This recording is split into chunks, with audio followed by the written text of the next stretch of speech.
Saya bangun pada petang ini juga untuk membahaskan berkenaan dengan usul untuk membatalkan keputusan Majlis Mesyuarat pada 23 hari bulan Mac 2022. Saya ingin menyebutkan beberapa perkara asas yang kita bahaskan pada hari ini dan sebenarnya telah pun disebutkan dalam mesyuarat yang lepas, iaitu berkenaan dengan perkara keadilan, berkenaan dengan salah guna, berkenaan dengan prinsip-prinsip yang besar yang sebenarnya kita pasti semua orang faham, tetapi tidak mungkin memahami berkenaan dengan pelaksanaan yang berlaku. Sebab itu kalau kita tengok, pada awal Jun yang lalu, ada seorang bekas Perdana Menteri ada menyebutkan cadangan supaya orang yang seleweng bekalan minyak masak perlu dikenakan tindakan bawah Akta Sosma. Faham tak faham maksudnya perkara ini? Saya nak sebut awal-awal, saya memang bersetuju bahawa pihak yang seleweng, yang sorok, yang seluduk minyak masak ni memang dikenakan tindakan, memang perlu disiasat.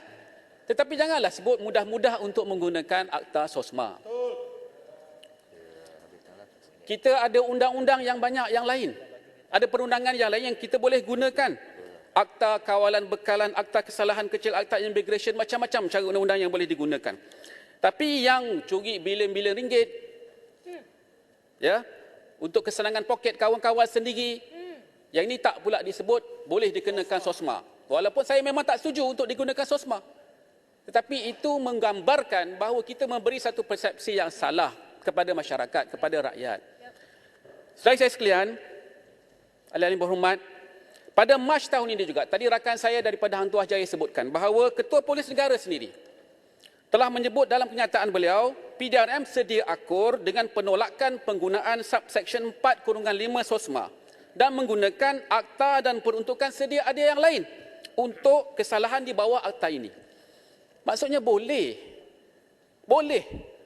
Dan kita mengadakan, kita ada subsection ini, sunset clause ini kerana kita percaya dan yakin dalam tempoh 5 tahun itu bahawa pihak kerajaan, pihak polis akan akan meningkatkan keprofesionalisme mereka itu untuk memastikan siasatan dapat dilakukan dengan bernas, dengan berkesan dalam tempoh masa yang wajar.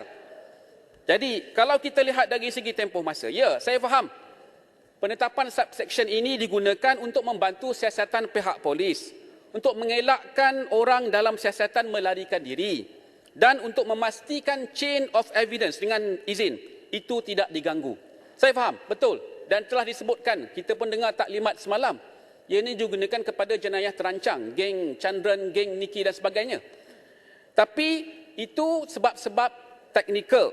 Saya percaya cuma sebenarnya kita masih ada kaedah, jalan lain untuk kita menguruskan sebab-sebab tanpa menggunakan mekanisme tempoh penahanan tanpa bicara dalam tempoh 28 hari.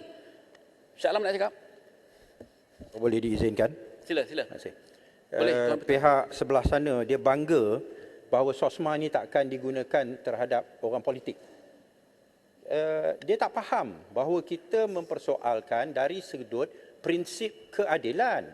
Sama ada orang politik ke yang bukan politik ke, petani ke, orang biasa ke, soal tahan tanpa bicara ditolak.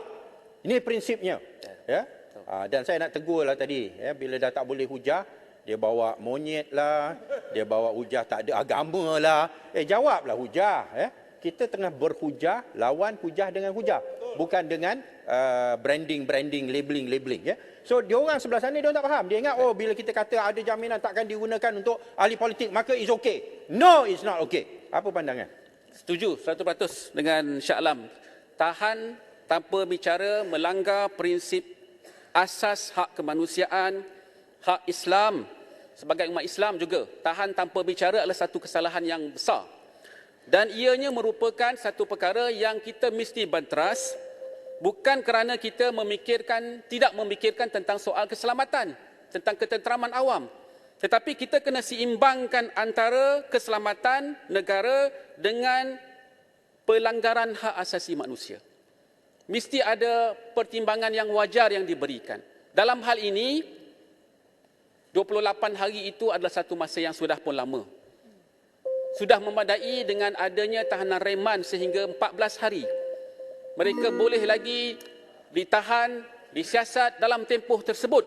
Jadi itu sudah pun memadai. Jadi Tuan Yang Dipertua, secara tuntasnya saya tidak bersetuju dengan tindakan untuk kita melanjutkan pemakaian SOSMA, akta ini, dan ianya kerana bersifat drakonian, ianya melanggar prinsip keadilan, ianya boleh disalahgunakan. Terima kasih, saya menolak usul ini. Pasir Gudang, Yang Berhormat Pasir Gudang, silakan. Terima kasih Tan Sri Speaker.